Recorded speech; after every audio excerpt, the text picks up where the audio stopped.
eletromagnetismo. Então, para consertar, pedi a um colega da física que você vai escrever no quadro? Eu vou escrever. Só falando, acho que... É o cara que tem a letra mais, além de saber física, tem a letra mais bonita. Só tem preto e vermelho, não? Exigente. Eu vou dar uma palestra só com tinta preta.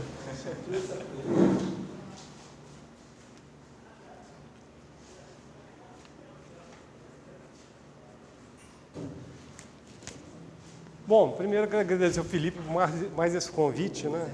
Já não é a primeira vez que eu venho falar aqui sobre eletromagnetismo. Para alguns de vocês que são meus alunos de Física 3, isso aqui vai ser uma espécie de um repeteco, né? Então, o Felipe falou algumas coisas toscas sobre eletromagnetismo. Então, eu vou completar isso falando algumas coisas toscas sobre matemática, tá? Então, as duas coisas juntas pode ser melhor do que cada uma individualmente.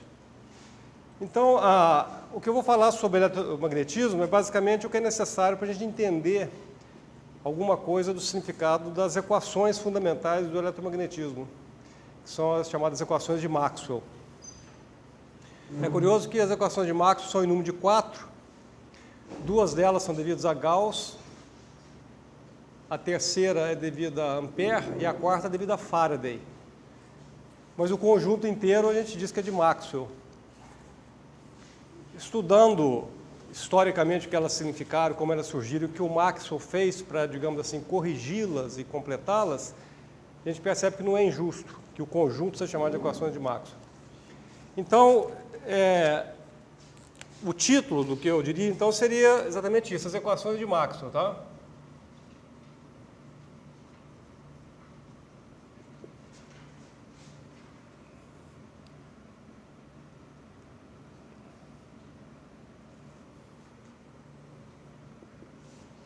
Então, aqui, como nós podemos entender essas equações?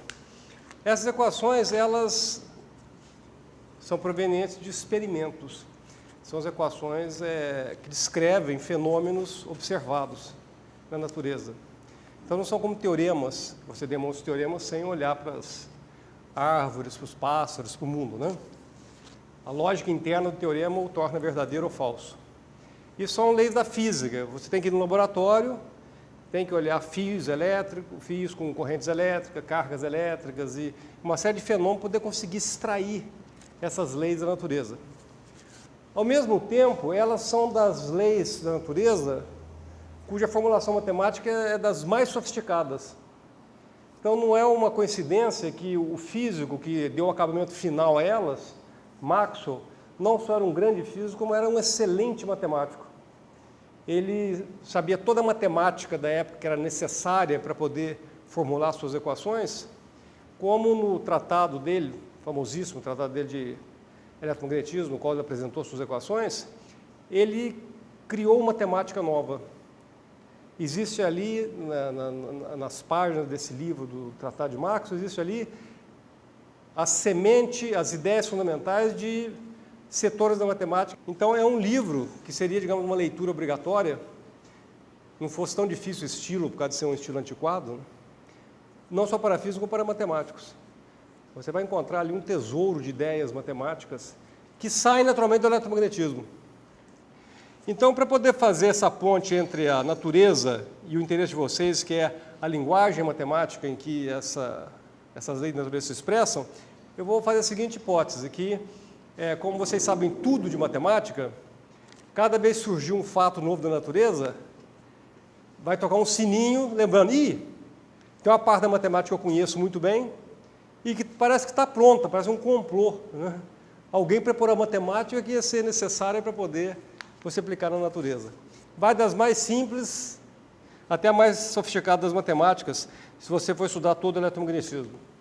Então, a gente pode começar com a lei de Coulomb, tá? Que é o começo do...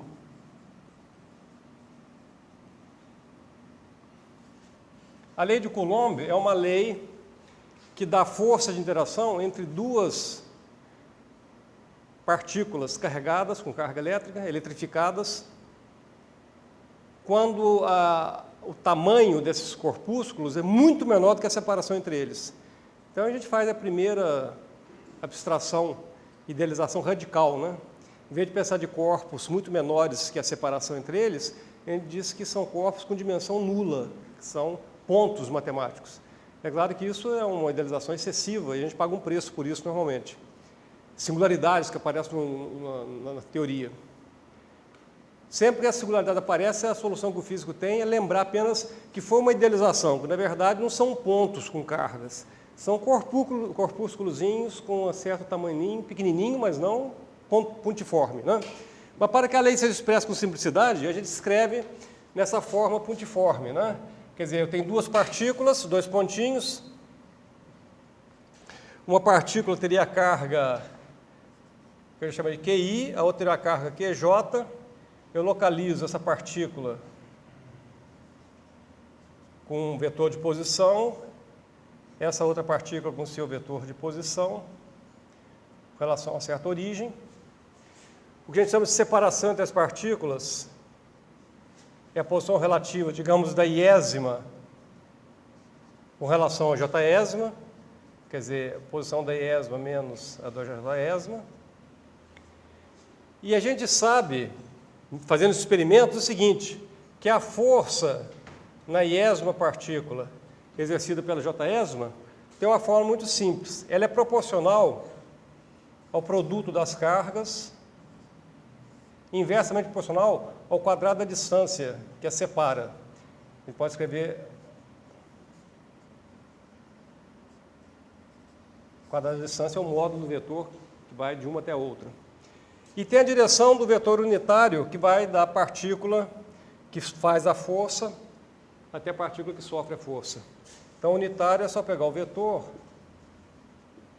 e dividir por seu módulo. Então, é proporcional, a constante de proporcionalidade depende do sistema de unidades. Isso aqui não tem muita importância conceitual. Que a gente pode expressar de uma forma mais abreviada, se preferir, escrevendo QI e QJ, e usando para essa diferença o símbolo RJ, né? Então aqui está o módulo ao quadrado e aqui está o unitário dessa diferença. Pois bem, a coisa começou aí. Os experimentos mostram que é assim que acontece. Então a força está sempre nessa direção desse unitário, né? Que é o unitário que aponta de J para I. Quando as cargas têm o mesmo sinal, a direção está no sentido unitário e a força é repulsiva. Quando as cargas têm sinal contrário, esse negativo faz com que a força seja atrativa. Então as leis são todas resumidas aí. Aqui está pressuposto que nós temos uma definição de carga. Está pressuposto que o princípio da superposição é válido. Quer dizer, se ao invés de somente uma partícula J exerce a força, se há várias partículas exercendo a força, cada uma exerce uma força desse tipo e a força total é a soma das forças. Ao escrever isso aqui como um vetor, eu já estou pressupondo que se adiciona como vetor. E isso chama-se princípio da superposição, né? Se adicionar como os vetores se adicionam. E nessa forma aqui eu tenho a carga como sendo algo proporcional à força. Então, eu tenho um método de medir o valor exato da carga usando a força. E quando eu meço o valor exato da carga usando a força, eu consigo descobrir talvez o mais fundamental de todos os princípios do eletromagnetismo, confirmado por todos os fatos observados até hoje, que é a conservação da carga. Se eu meço a carga usando a força, eu sei o valor exato dela no começo de qualquer experimento, quando eu vou para o final do experimento, o valor da carga nunca muda. Porque se varia a carga numa região, é porque ela saiu dali, não porque ela desapareceu, ou porque ela entrou ali. Então, daqui nós tiramos também, de posse de uma fórmula como essa, esse fato fundamental que é da conservação da carga elétrica, tá? Quer dizer, a carga não pode ser criada nem destruída, ela só pode mudar de lugar no espaço. Então, quando você tem, por exemplo, esse papel sem carga total zero, e minha mão está com carga total zero, se eu atritar e aparecer uma carga que ela não foi criada do nada, é porque surgiu uma carga exatamente de sinal contrário na minha mão. Então, de modo que somado, a soma continua zero como era antes de eu atritar. Então, esse é o princípio fundamental da conservação da carga. Outra coisa interessante também, que é muito importante em física, é que, em princípio, haveria dois tipos de carga, a carga ativa e a carga passiva. Quer dizer, essa carga é responsável pela partícula J fazer uma força na I. Então, isso seria chamado de carga ativa, a minha capacidade de fazer força sobre alguém. Não há nada no mundo que me faça acreditar que automaticamente a capacidade que eu tenho de fazer força em alguém vai ser a mesma capacidade que eu tenho de receber força. Isso viria na carga passiva, a carga da iésima partícula, que mede a capacidade que uma partícula tem de sofrer a força de uma outra. Então, por não ser óbvio, é um fato muito importante que elas são iguais. Quer dizer, a mesma quantidade que mede minha capacidade de fazer força é a quantidade que mede minha capacidade de receber a força do tipo elétrico. Então, se você trocar aqui I por J, a intensidade da força não vai mudar. Não? Você vai mudar o unitário, porque uma força é sobre I e a força sobre a J de resposta pela terceira lei de Newton tem sentido oposto. Então, vai aparecer um sinal menos para a terceira lei. Mas o papel se troca. Aquela que era a carga ativa, que media a capacidade de fazer força, passa a ser carga passiva, porque agora está recebendo a força. Né? Seria fazer o cálculo de FJI. Por obedecer a terceira lei de Newton, você tem que carga ativa igual a carga passiva. Então, vocês vejam que no mero produto de cargas tem coisas muito importantes escondidas. Coisas de conteúdo físico, né? Que experimentalmente se observa. Não é só matemática, né? Depois dessa lei, chamada lei de Coulomb, você tem algumas propriedades fundamentais.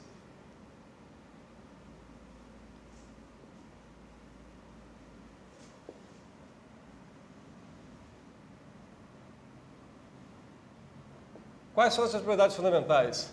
Depois de muito suor e lágrimas, as pessoas descobriram, entre todas as propriedades que você pode examinar, só quais são aquelas fundamentais, aquelas que definem perfeitamente o fenômeno físico. Então, elas são, primeiro, a força elétrica, aqui as cargas são todas paradas, por hipótese, tá? Parada na posição RI, parada na posição RJ. Nós estamos na eletrostática, as cargas não se movem. Bom, a força na iésima carga, FJ, é proporcional à carga. Esse é o primeiro fato que salta à vista. Então, essa propriedade é uma propriedade matemática trivial, né? Uma propriedade de ser proporcional, quer dizer, varia linearmente com a carga, a força. Então, daqui você descobre que a força na iésima carga por unidade de carga não depende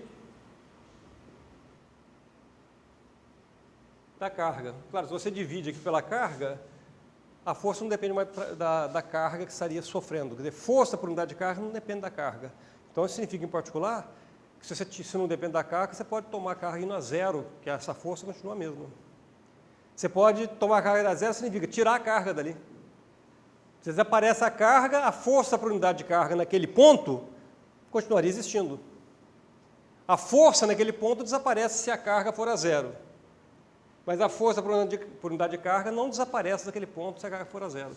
E essa força por unidade de carga é exatamente a capacidade que a carga QJ tem de exercer força naquele ponto, se uma carga for colocada naquele ponto.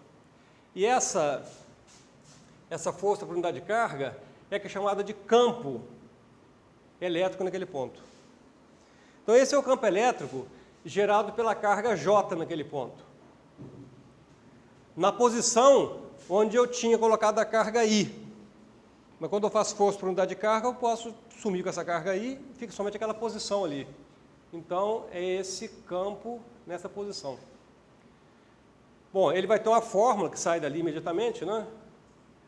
Tem a carga J, tem a posição onde eu calculei esse campo, não tem nenhuma carga ali, mas por necessidade. E tem a posição onde está a carga J que está gerando o campo. E aqui eu tenho o unitário. Bom, RI, para indicar que a posição onde eu tinha colocado a carga I, depois dispensei a carga I, não há uma necessidade de si para indicar isso. Ali é uma posição qualquer do espaço. Então, eu posso escrever simplesmente o campo gerado por J numa posição R qualquer. É algo que não depende de nenhuma carga que eu coloque ali. Depende apenas da carga J, da posição R, onde eu defino o campo, da posição onde está a carga que é J, e nada mais.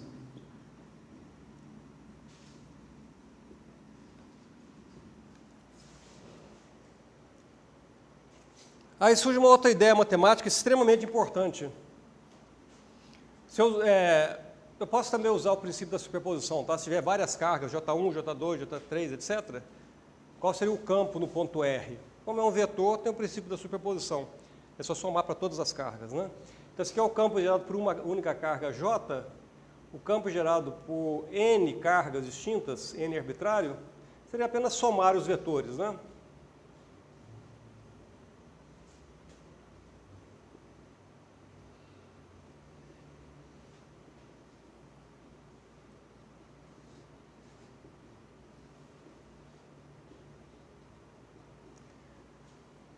Então, essa seria a forma do campo gerado por uma única carga, e aqui a forma do campo gerado por N cargas.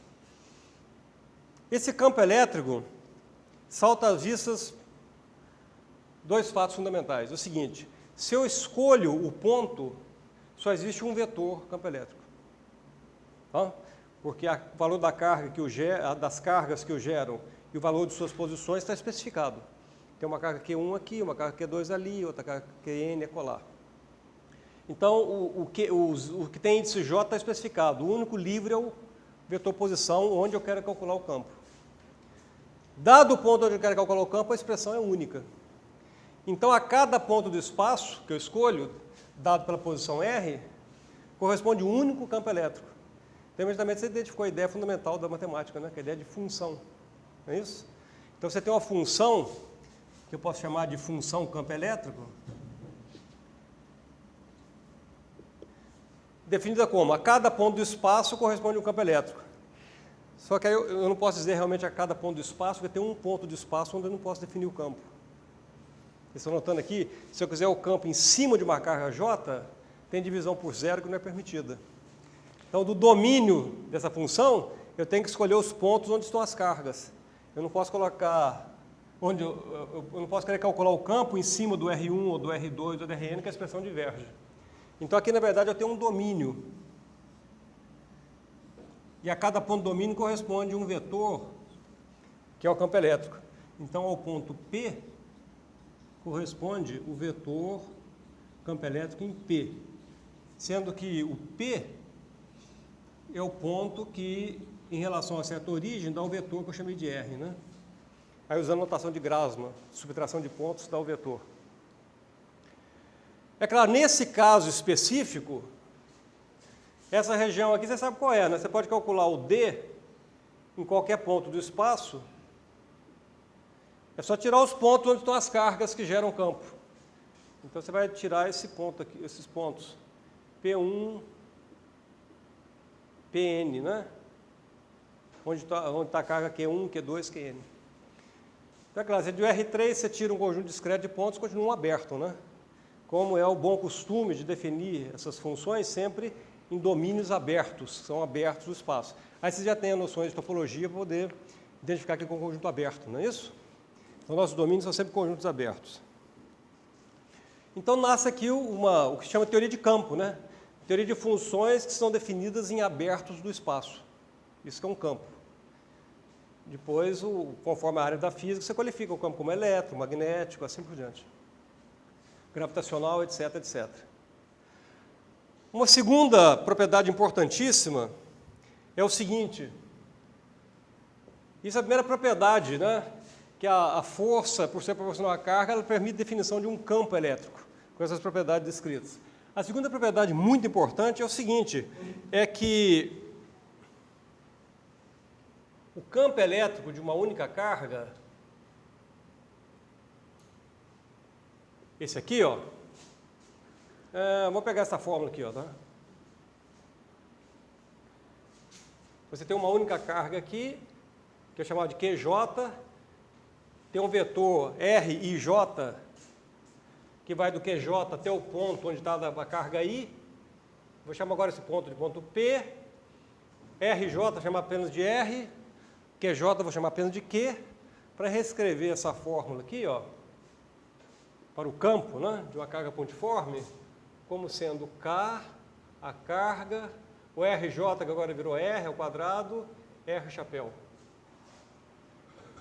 Eu apenas escrevi essa fórmula aqui, ó, colocando a origem no J, então isso aqui virou zero, né? Então ficou módulo de R ao quadrado, R sobre módulo de R da R chapéu.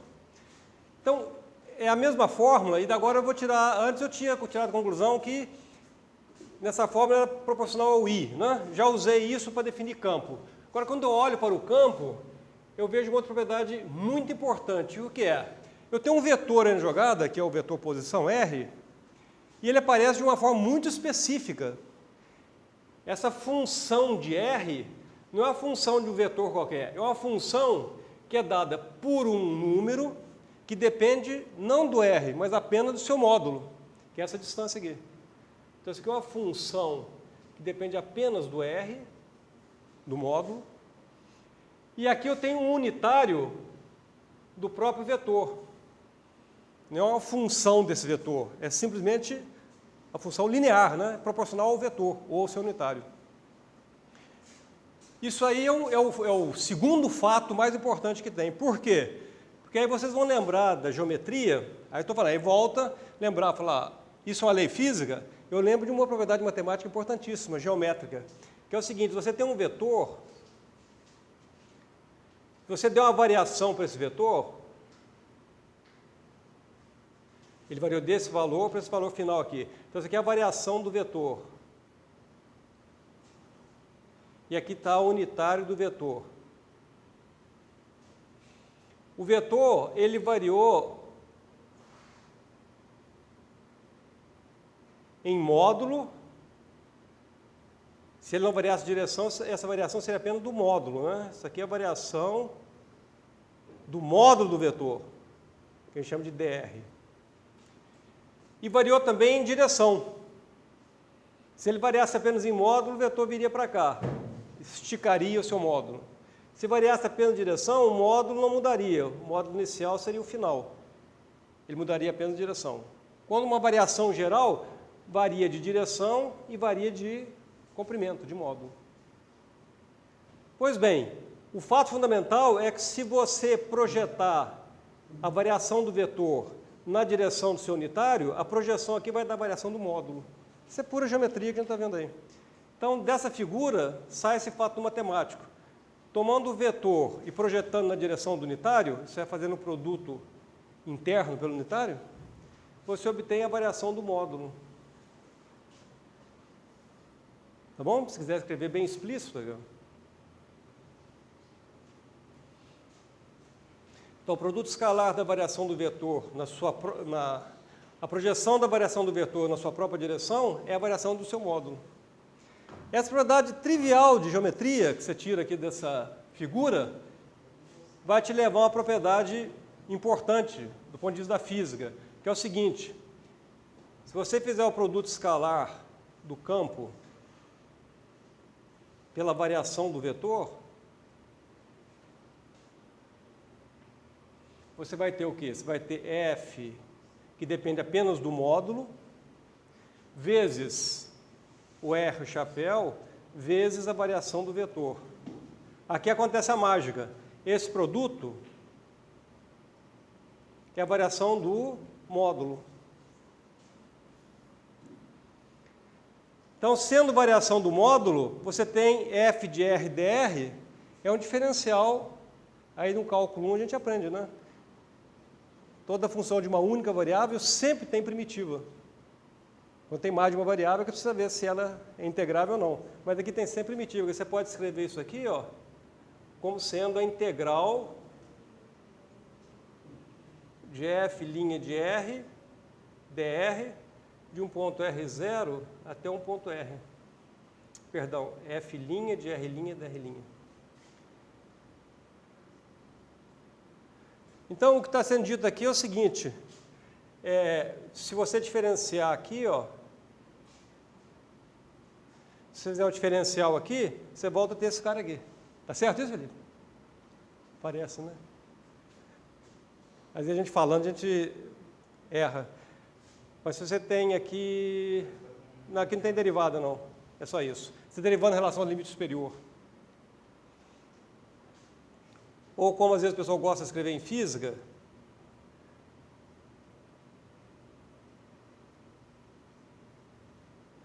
coloca o inferior embaixo e parece um sinal menos aqui. Bom, isso aí em linguagem matemática a gente sabe o que significa, né? Isso aqui é x dx, é y dy, é z dz. É uma forma diferencial. Essa forma diferencial é diferencial de uma função. Então é o que chama de forma diferencial exata, correto? Então, essa propriedade geométrica diz que a forma diferencial que você forma o campo elétrico é uma diferencial exata. E a gente escreve que, isto é, essa forma diferencial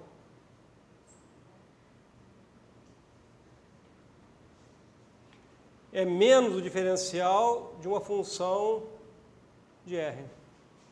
Ou seja, uma diferencial exata.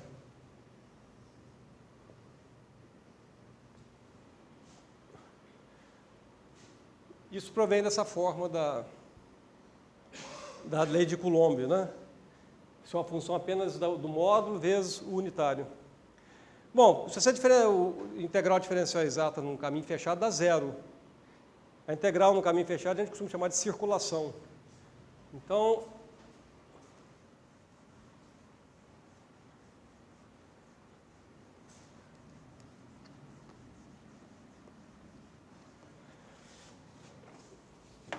daquilo que vocês têm ali, vocês tiram que integrando o teu diferencial em qualquer caminho fechado, a integral do dv no caminho fechado dá zero. Então, a circulação desse campo é nula para qualquer curva fechada. Esse qualquer é qualquer de físico, né? Qualquer de matemática é uma curva orientável, integrável, simples, de ordem, tudo que vocês quiserem, usando o princípio fundamental da física, matemática, tá? Na física matemática, todas as funções são contínuas, você pode sempre, todas as integrais existem, todas as séries convergem, você pode sempre trocar o símbolo de integral com o símbolo de série que funciona. Então aqui também, todas as curvas, né, são boas. Mas você sabe que, na verdade, tem condições de continuidade e suavidade para poder se fazer uma integral de linha. Bom, isso aqui é um fato, é um dos fatos fundamentais. Por que ele é fundamental? A gente tem que saber matemática para entender por que esse fato é fundamental. Antes de chegar nisso, vamos ver um outro fato fundamental, tá? Que é o seguinte. Eu sei que na lei de Coulomb, o campo de uma carga é dado por um F apenas de R, vezes unitário. Agora, só que no caso, para chegar ao fato que a circulação é zero, o F de R pode ser qualquer. Mas agora vem um outro fato importante, que é a forma precisa dessa dependência em R. Qual a forma precisa da dependência em R? É inversamente proporcional ao quadrado da distância. 2 exato. Exatamente 2. Então tem que isso aqui é igual a carga vezes R elevado a menos 2. Essa que é a função de R. Tá? E o importante aqui é isso, exatamente 2. Tá? Quer dizer, aqui não é 3, não é 1, mas se quer 2,0001, é o exato 2. Quando você percebe esse exato 2, você lembra de uma propriedade matemática. Quando ele via essa forma aqui, ele lembra que a projeção do dr na direção do unitário R vai ser a variação do módulo. Quando você vê esses 2 exato aqui, ó, você vai lembrar da definição de ângulo sólido. Quando você tem um ângulo sólido, isso não tem nada a ver com física, tá? Ninguém precisa ir ao laboratório para saber isso. Isso aqui é no mundo platônico das ideias, né? Você tem uma área aqui, dA, elementar, você tem uma normal a essa área, você tem uma posição onde está esse elemento de área, e você tem aqui o vértice do ângulo sólido. Qual que é o ângulo sólido subtendido por essa areazinha? Você tem que o ângulo sólido vai ser, você pega a área e projeta na perpendicular ao R. Quer dizer, multiplica pelo cosseno do ângulo entre R e N. Ou, dito de outro modo, R escalar N. E depois você divide pela distância ao quadrado R. Isso tem nada a ver com física, tá? O R aqui embaixo tem que ser 2 porque é a área.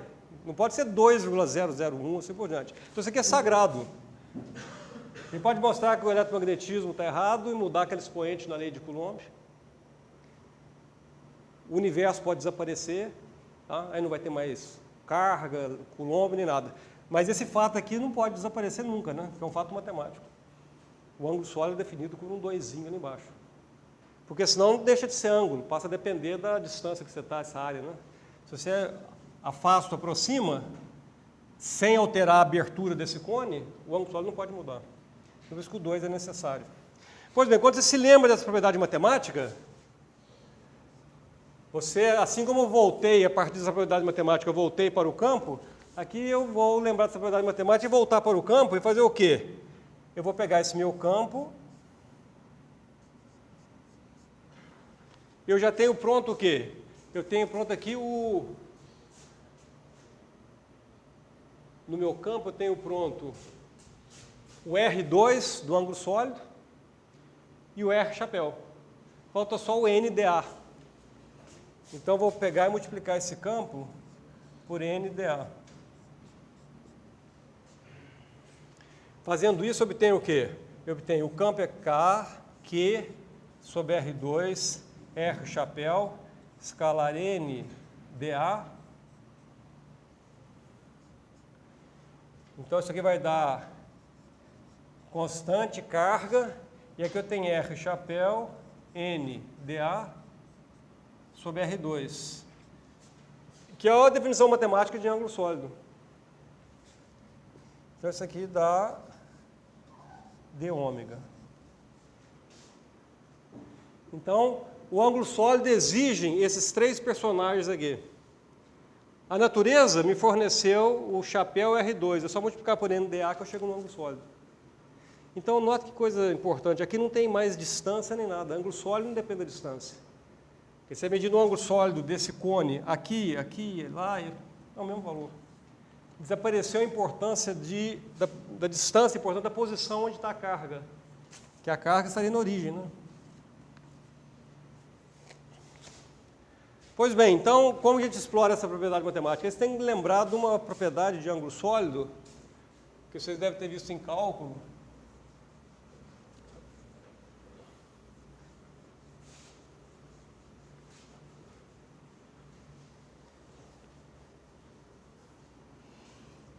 Que é o seguinte: se eu estou no centro de uma esfera e olho a abóbada,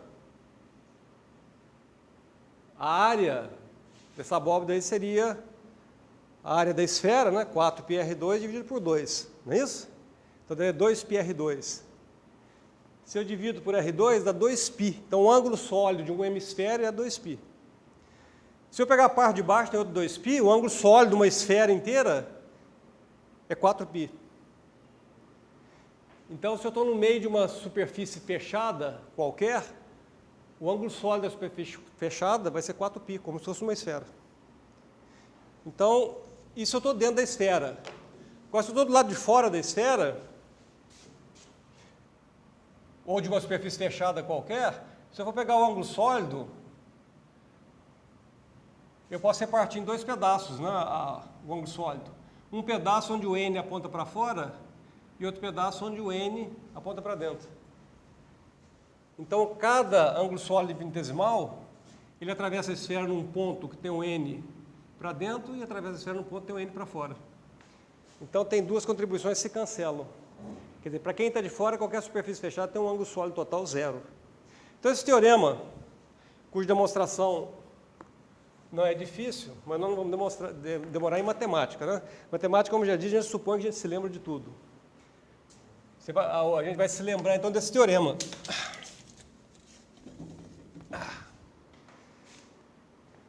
Que se você tem uma superfície fechada, digamos, a fronteira de uma região aberta a uma superfície fechada, né?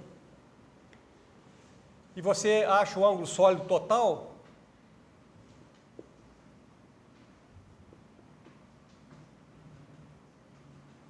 essa fórmula aqui, né? Então, você vai achar 4π se você estiver lá dentro da região. Você tem a tua região aqui, ó. Aqui você tem a fronteira da região, você tem a tua normalzinha para fora. Então, se você estiver aqui dentro, você vai somar, integrar, vai dar 4π, o ângulo sólido total da região, da fronteira da região, da superfície fechada, quando você está dentro. Então, dá 4π se a tua origem estiver dentro da região. Se você tiver a origem estiver fora da região, dá 0. Dá 0 se a origem não pertence nem à região e nem à fronteira, né? Que você pode estar nem dentro, mas está na fronteira, né? Então você pega o fecho aqui da região. Então você não está nem na região nem na fronteira, está fora definitivamente. E um resultado que não vai nos interessar é o seguinte: se você estiver na fronteira, se você estiver no ponto da fronteira, o ângulo sólido vai ser 2π.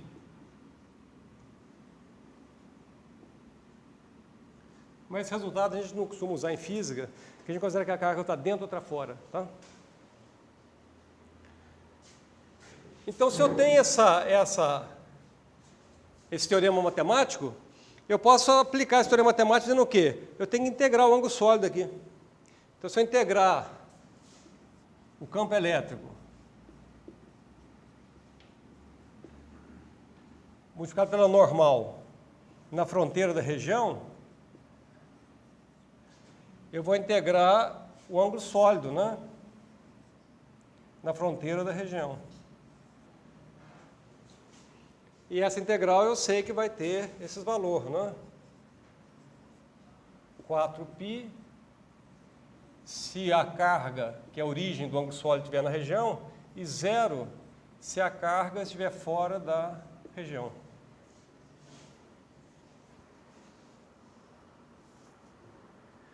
Bom, você pode escrever isso assim, ó.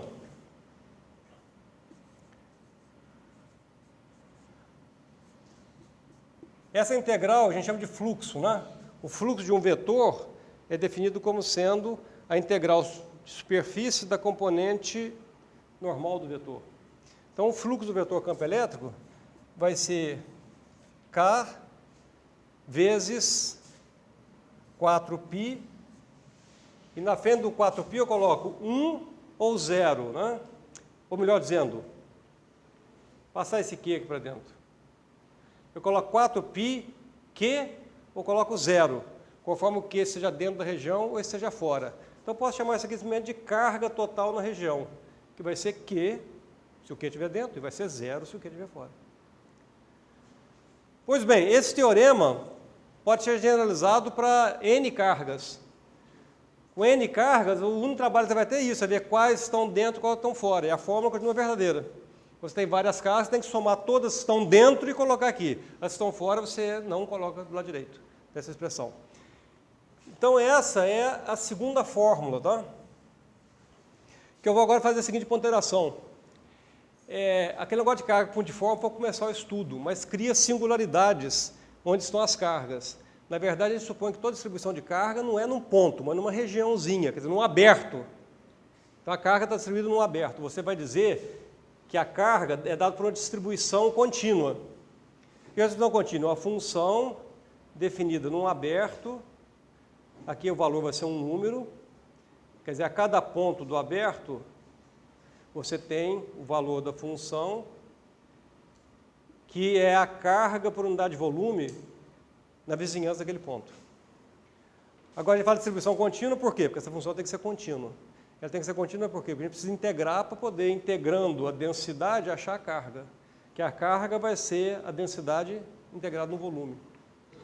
Então, daqui a gente tira que a carga numa região R vai ser a integral volumar da distribuição de carga nessa região. Então, a gente chega na fórmula, que é essa fórmula aqui, ó.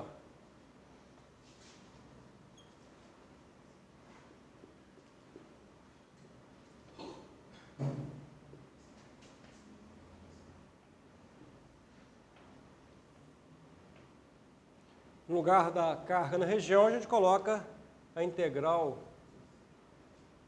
na região. Pois bem, essa é a segunda fórmula fundamental. Então, da lei de Coulomb tem 3 fatos fundamentais. Primeiro, é proporcional à carga que sofre a força, a gente define campo. Segundo, o campo, devido à lei de Coulomb, é o campo conservativo, o que significa que a circulação dele é sempre zero. E terceiro, devido a essa margem que a natureza escolhe para a força uma dependência da distância, que é exatamente a dependência da distância que existe no ângulo sólido matemático, vale também essa lei que é chamada lei de Gauss da eletricidade.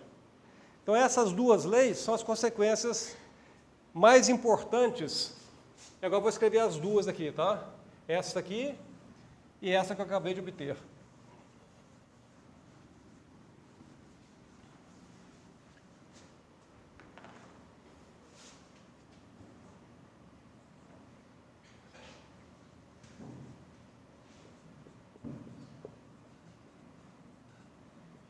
Outra coisa, para não carregar esse lixo todo aqui, as pessoas costumam definir-se 4π vezes a constante fundamental K da lei de Coulomb, o pessoal costuma chamar de 1 sobre ε0. Mas isso aí não tem nenhuma importância, tá? Só uma abreviação. Você escreve-se 1 sobre ε0, integral na região de ρ dV. Isso aqui vale para qualquer região, tá? Como vocês notaram, né? Não foi feita nenhuma restrição à região. Então, a gente diz que o fluxo do campo elétrico na fronteira de qualquer região é proporcional à carga contida na região.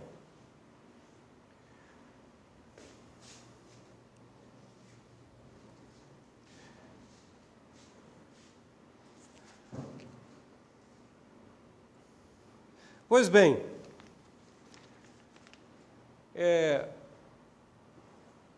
para poder escrever dessa forma, eu passei para distribuições contínuas, né? Aqui eu vou fazer só um parênteses, isso não tem importância nenhuma para o desenvolvimento das ideias do eletromagnetismo. É apenas um luxo que os físicos se dão de usar uma distribuição contínua, mas que trabalhar pensando que também no caso discreto as coisas continuam valendo. Ou seja, em vez de contínua, você pega a coisa mais descontínua que existe no mundo, que é a distribuição de cargas puntiformes. Aí, é claro, a densidade não é contínua, né? Você pega várias cargas puntiformes. Fora das cargas não tem nada, a densidade é 0. Quando chega na carga, você divide a carga pelo volume do ponto, a densidade é finita, o volume do ponto é 0, né? Então a função é assim, ele é 0 no espaço inteiro, o ρ da distribuição discreta, né, que eu estava trabalhando antes. O ρ da distribuição discreta ele é 0 no espaço inteiro. Quando chega em cima de uma carga, o ρ vai para o infinito. Não tem nada mais descontínuo, né?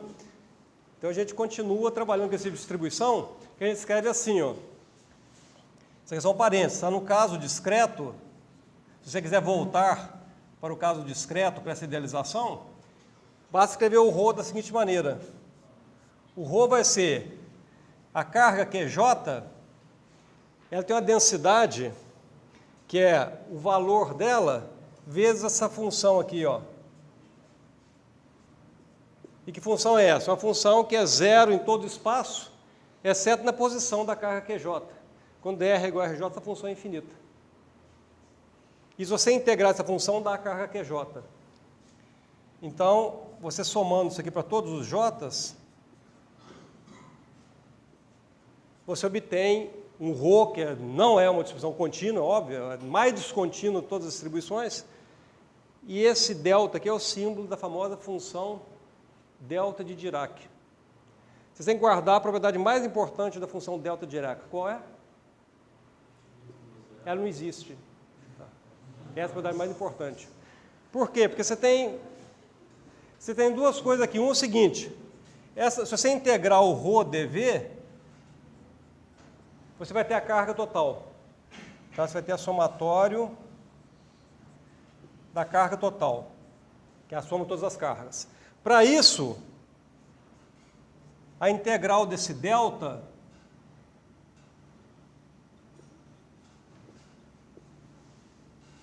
tem que ser 1. Tá? Tem que dar uma integral 1 para ficar o QJ e dar a soma.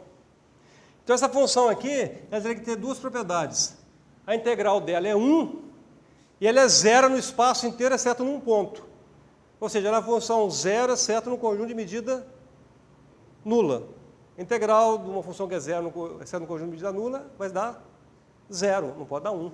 Tá certo? Então, a integral dela tem que dar zero e tem que, ao mesmo tempo, dar 1. Ou seja, ela não existe. Tá? Então, é por isso que ela é tão útil em física. Em física, a gente gosta de lidar com essas matemáticas que não existem. Mas vocês já devem ter sido informados que existe uma maneira correta de escrever essas equações que funciona. Então, para isso, é só pedir para o Felipe dar uma aula extra, uma semana de aula extra, ensinando a vocês teoria das distribuições, onde essas coisas são explicitadas de modo coerente. Né? Bom, bem, isso aqui é só um parênteses, vamos voltar a essas duas equações. Voltando a essas duas equações, vocês vão perguntar, mas por que essas duas? Né? Bom, são duas propriedades interessantes. São duas propriedades interessantes da lei de Coulomb. A lei de Coulomb dá origem a campos elétricos, eletrostáticos, cuja circulação é zero e cujo fluxo em superfícies fechadas é a carga no interior da região delimitada pela superfície. Agora, para entender isso aí, vocês têm que agora lembrar duas coisas muito importantes que tem em matemática, né? Que é o seguinte, quando fala em circulação, eu penso em rotacional. Quando fala em fluxo, que sai de uma superfície fechada, eu penso em divergência. Então, é só deixar dois amigos nossos entrar em ação, que é o Gauss e o Stokes, né? E aplicar esses teoremas que nós já conhecemos. Um teorema, o teorema de Gauss, diz o seguinte, como vocês devem saber, a integral de superfícies da componente normal de um campo é a integral na região interna da superfície da divergência do campo. Não é isso que é o teorema de Gauss? Então, isso aqui é igual à definição de ângulo sólido, não é um resultado matemático que existe independente de eletromagnetismo, vale para qualquer função, não precisa ser campo elétrico. E tem um do Stokes, né? Que diz que a integral de linha na borda de uma superfície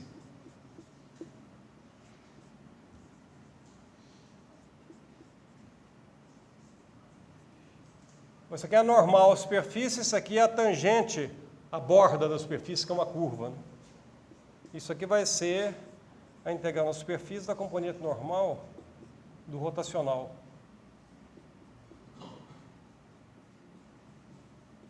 Então, eu tenho aqui Gauss e Stokes. Aprenderam esse semestre isso, não foi? Ou anteriores? Foi nesse. Que daqui você vai tirar duas coisas, tá? Daqui você tira o seguinte. Daqui você tira aqui, naquela fórmula lá, ó, a integral em d-ρ r de E escalar n dA. Pelo teorema de Gauss da matemática, você tem que isso aqui é integral no próprio R do div de E dV. Que pela lei física, que diz que isso é igual a 1 sobre ε0 integral em R de ρ dV, eu tiro o seguinte. Como R é arbitrário, esse div tem que ser igual a esse ρ. Tá? Se duas integrais são iguais, não significa que os integrandos são iguais. No entanto, se duas integrais em regiões arbitrárias forem iguais, os integrandos têm que ser iguais. Então, daqui você vai tirar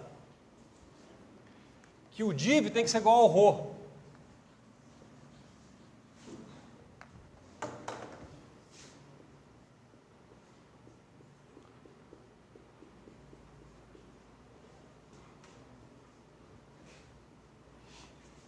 E daqui, aqui o vetor tangente vezes o comprimento é o que eu chamo de dr, né? Variação ao longo da curva.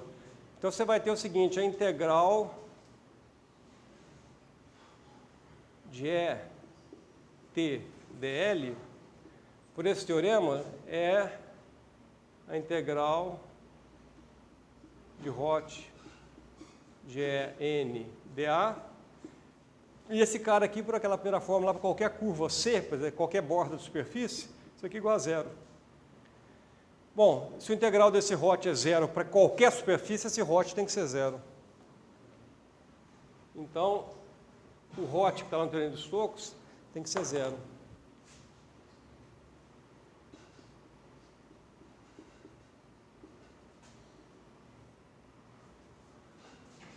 Bom, dito isso, o que eu tenho? Eu tenho que, usando toda a matemática que eu estou dispondo, eu tenho que a lei de Coulomb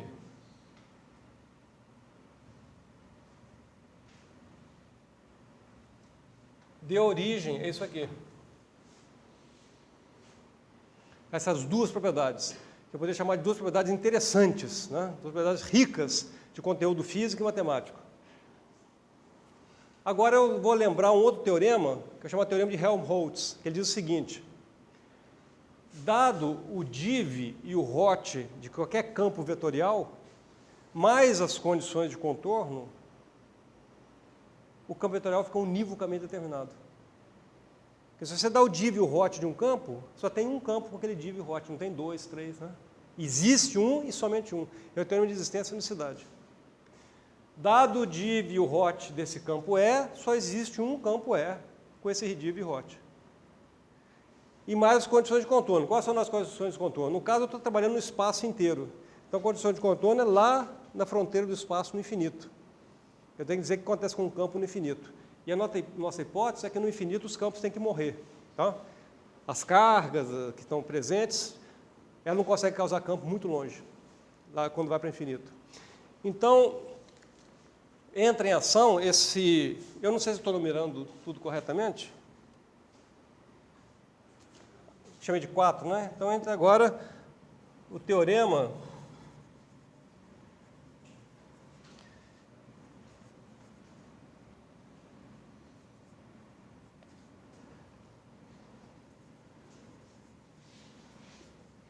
Bom, vocês conferem aí se Helmholtz está grafado corretamente, tá?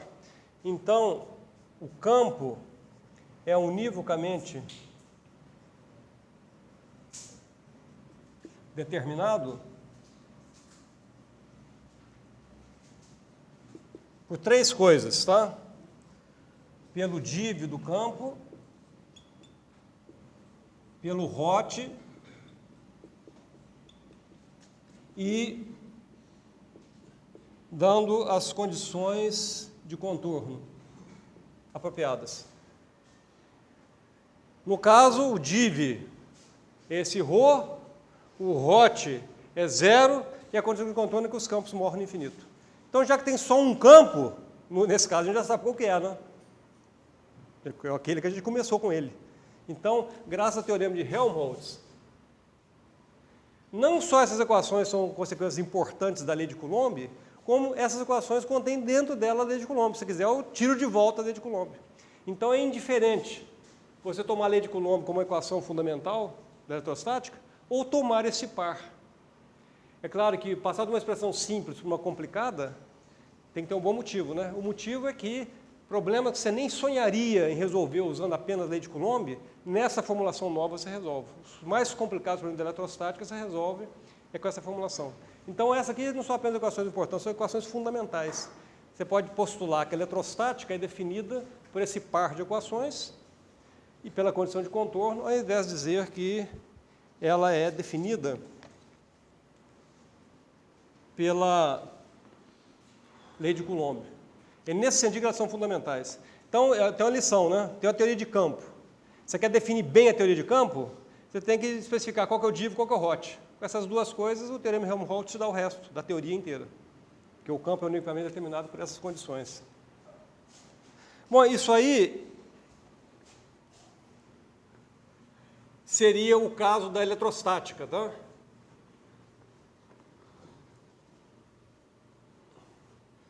Mas eletromagnetismo a gente também considera cargas em movimento.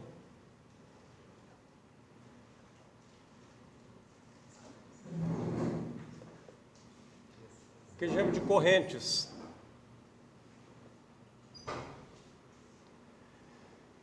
Como é que a gente define as correntes? Define da seguinte maneira: a gente tem aqui numa região D, no aberto, você tem cargas elétricas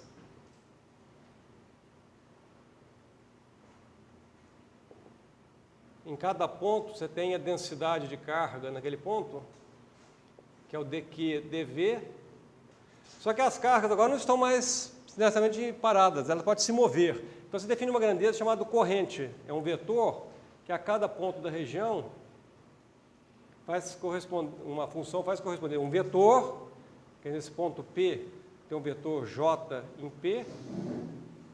O que esse vetor é? Ele dá o movimento de cargas. Como? Ele diz qual é a carga por unidade de área e por unidade de tempo que atravessa uma superfície perpendicular à direção do movimento da carga. Então esse Jzinho aqui, ó, é um vetor unitário no movimento da carga. Então você tem carga se movendo na direção desse J aqui, ó, desse unitário. Você pega uma areazinha aqui, ó, dA. A carga que atravessar dA na unidade de tempo vai ser esse d ao quadrado de quê? Se você divide por dA e dt, você tem o que se chama de corrente. Então, corrente é carga por unidade de área e por unidade de tempo que atravessa uma superfície perpendicular à direção do movimento das cargas. Isso define perfeitamente como as cargas se movem para os nossos propósitos. Então, de posse dessas duas funções, você consegue descrever o movimento das cargas. Em particular, você pode descrever a conservação da carga.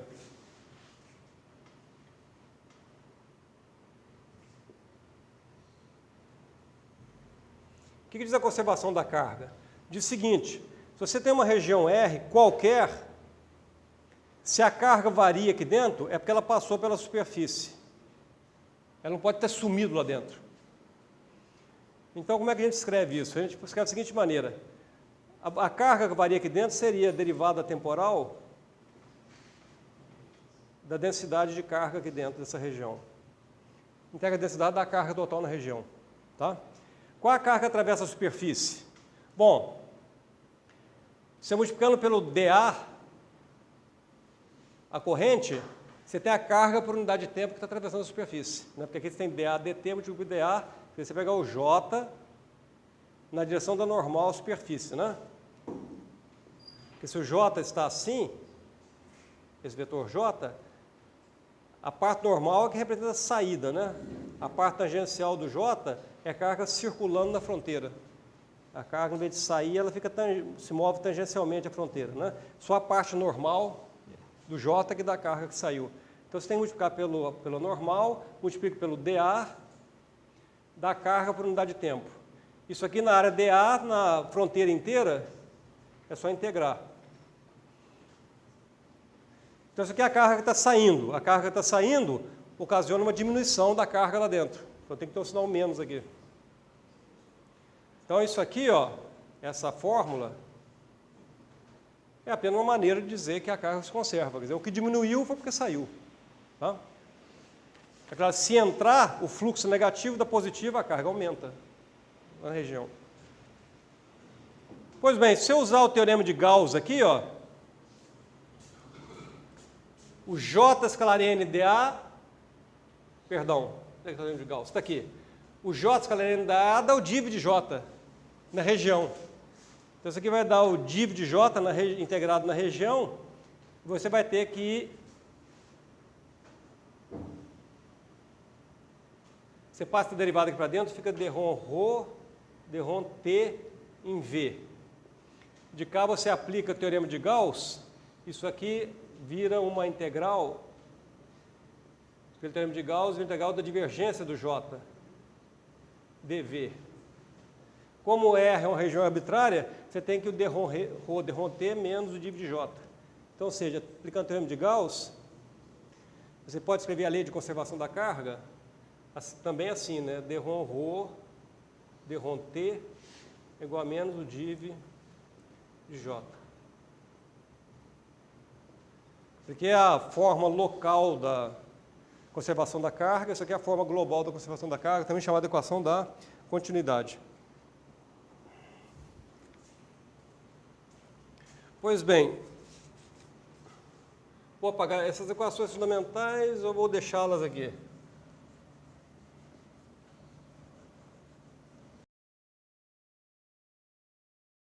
Tinta aqui.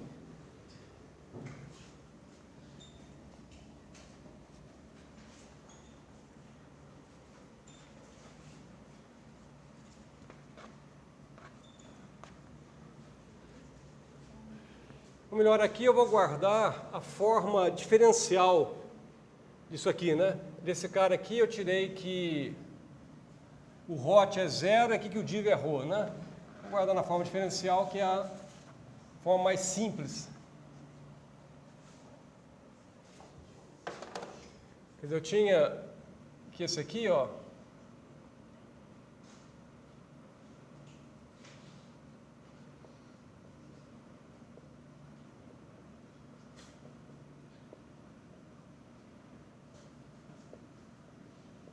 e daqui eu tirei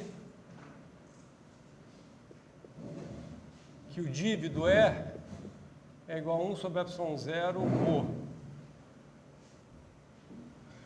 Eu tinha essa fórmula, que é integral de qualquer superfície fechada é 0. Daqui eu tirei que o hot do E é igual a 0.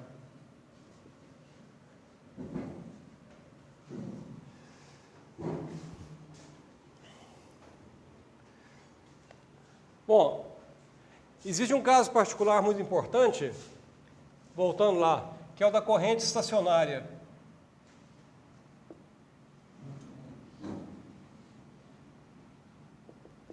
Corrente estacionária significa que o ρ não depende do tempo, que a densidade de carga não muda. Porque se for 0, numa certa região, vai ficar 0 para sempre. Isso significa algo muito simples, né? Se entrar alguma carga nessa região pela superfície, ela sai também para uma outra parte da superfície. Quer dizer, se entrar a carga por aqui, ela sai por lá, porque a quantidade de carga tem que ser constante. E o J também não varia com o tempo.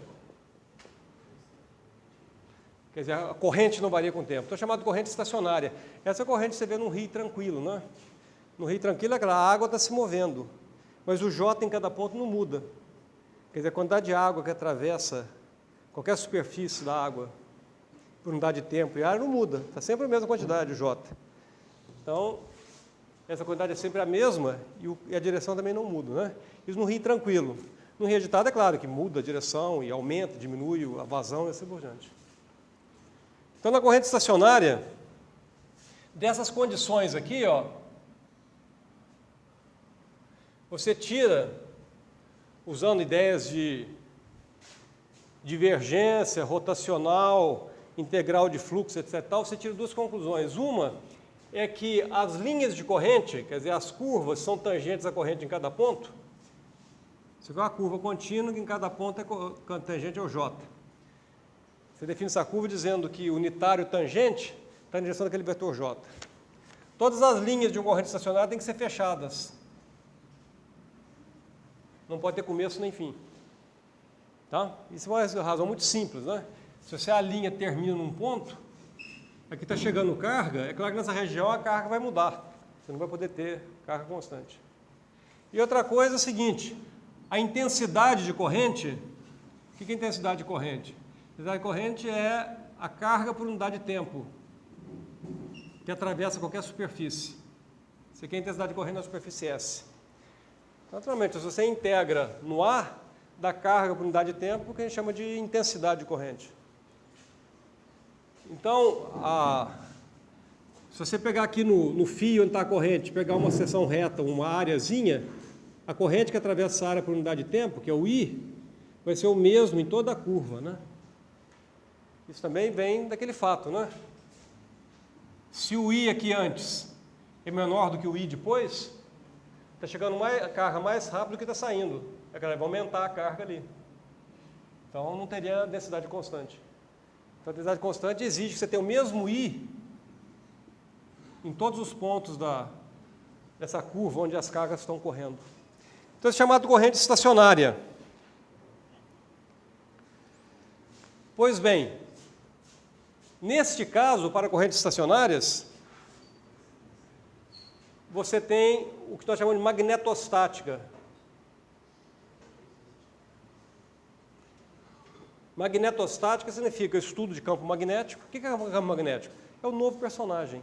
Cargas geram campos elétricos, paradas. Porque se a carga estiver em movimento, além do elétrico, gera um campo magnético. Bom, então, a magnetostática é exatamente a teoria que estuda essa relação entre cargas em movimento e os campos magnéticos gerados por elas. Então, você tem que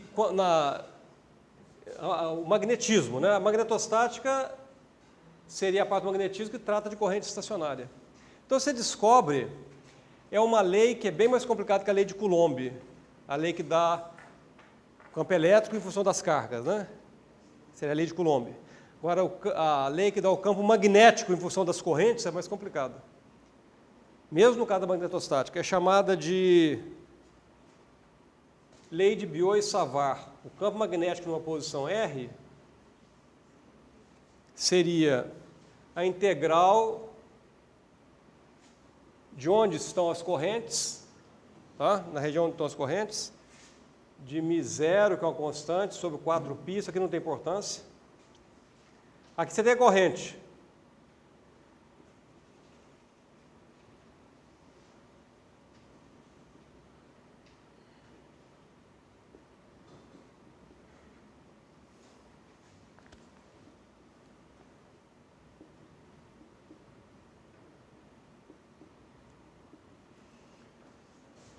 Então, essas correntes causam um campo magnético. A maneira mais simples dessa fórmula não parecer tão estranha é você comparar com a fórmula do campo elétrico. Qual que é a fórmula do campo elétrico? Eu já tinha escrito no caso discreto, né? Adaptar no caso contínuo é trivial. Você tem o seguinte, você tinha aquele K, lembram? O K eu transformei o 4πk em 1 sobre ε0. Então, aqui vai ficar, em vez de K, vai ficar 1 sobre 4π ε0. A carga que tinha antes, agora num volumezinho, a carga vai ser densidade vezes o elemento de volume. Quer dizer, isso aqui é a carga que tem na vizinhança da posição R'. A carga que tem na vizinhança da posição R' causa no ponto R um campo que é dado por R menos R' ao quadrado embaixo, vezes unitário.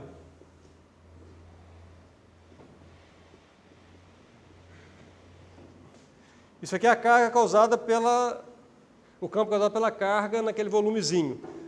O campo causado por todas as cargas na região D, só se integrar na região D. Então, você vê por que campo magnético é mais complicado, né? O campo elétrico é gerado por cargas. O campo magnético é gerado por correntes, cargas em movimento. O campo elétrico é inversamente proporcional ao quadrado da distância que separa o elemento de carga do ponto onde eu calculo o campo. Isso o campo magnético é igual, ele é inversamente proporcional ao quadrado da distância que separa o ponto onde está a corrente do ponto onde eu quero calcular o campo magnético. Vai ver a dificuldade, aqui tem o mesmo unitário na frente, aqui é o produto de um número por um unitário, que dá um vetor. Fácil de calcular, né? Tem a mesma direção do unitário. Aqui é o produto vetorial da corrente pelo unitário. O produto vetorial é mais complicado do que multiplicar vetor por número, né? Então, por isso que essa forma para o campo magnético é mais complicada. Bom, isso aí é como correntes causam campos magnéticos. Tem também como campos magnéticos fazem força sobre correntes. Porque o campo elétrico tem essa carga passiva e ativa, né? Carga elétrica gera campo elétrico, mas sobe força do campo elétrico. A força do campo elétrico era carga vezes campo, né? Porque o campo elétrico é força sobre unidade de carga. Já no caso da magnetostática, você tem que a força sobre uma corrente é dada por essa fórmula aqui, ó, força magnética. Vai ser corrente, que aqui a gente escreve como sendo carga vezes velocidade, é equivalente a isso aqui, ó. Produto vetorial pelo B. Isso de tal modo que a força total que vem do campo elétrico e do campo magnético tem essa fórmula geral aqui, ó. Então, aqui você tem como correntes elétricas geram campo magnético, aqui você tem como campo magnético faz força sobre cargas em movimento, que são correntes elétricas. Então, essa fórmula e essa fórmula aqui definem o estudo da magnetostática. Isso aqui foi apenas uma fórmula que eu recordei para fins de comparação. Pois bem, agora eu sei o que eu tenho que fazer, né? Eu tirei as propriedades fundamentais da lei de Coulomb e cheguei nessas duas aqui, no Debye e no Roth, né? Se eu aprendi bem a lição, o que eu vou fazer? Vou pegar essa lei de Biot-Savart, lei complicada, e tentar tirar daí o quê? O div e o hot do B. A tarefa não é complicada, é só álgebra. Se vocês aprenderem a calcular divergente e rotacional, por exemplo, escala cartesiana, não tem nenhuma dificuldade. Vocês acham o div desse B vai ter derivadas em relação a x, y e z, que estão aqui dentro, ó, x, y e z, x, y e z. O R' é outra variável independente. Se vocês calcularem o div disso aqui, ó,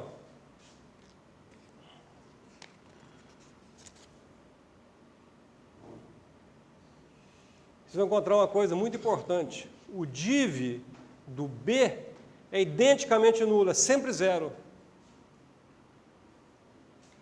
E o hot do B vai ser proporcional à corrente. É μ0J.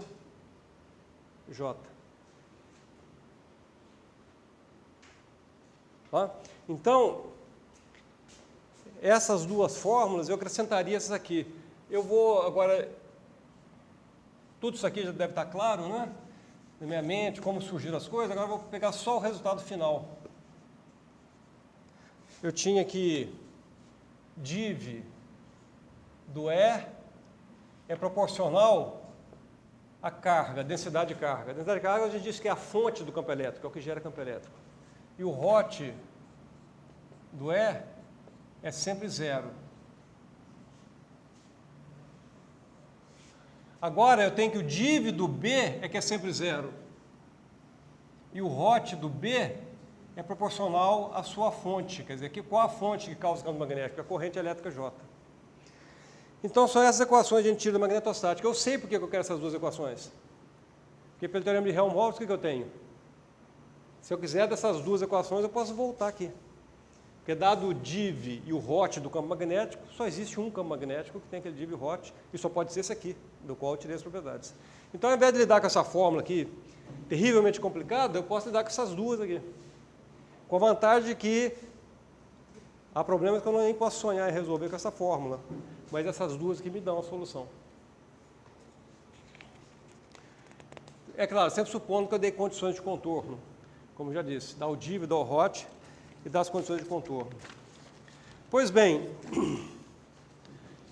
eletrostática, cargas que não mudam de posição com o tempo, paradas. Magnetostática, as cargas se movem, mas as correntes não mudam com o tempo. Quer dizer, o modo como elas se movem não muda. São as duas situações estáticas. E quando as coisas mudam com o tempo? Então aí surge uma lei que é independente dessa história aí, porque é uma lei que é essencial que haja mudança no tempo. É chamada lei de Faraday. Como é que é a lei de Faraday? A lei de Faraday, eu vou escrevê-la aqui, ó.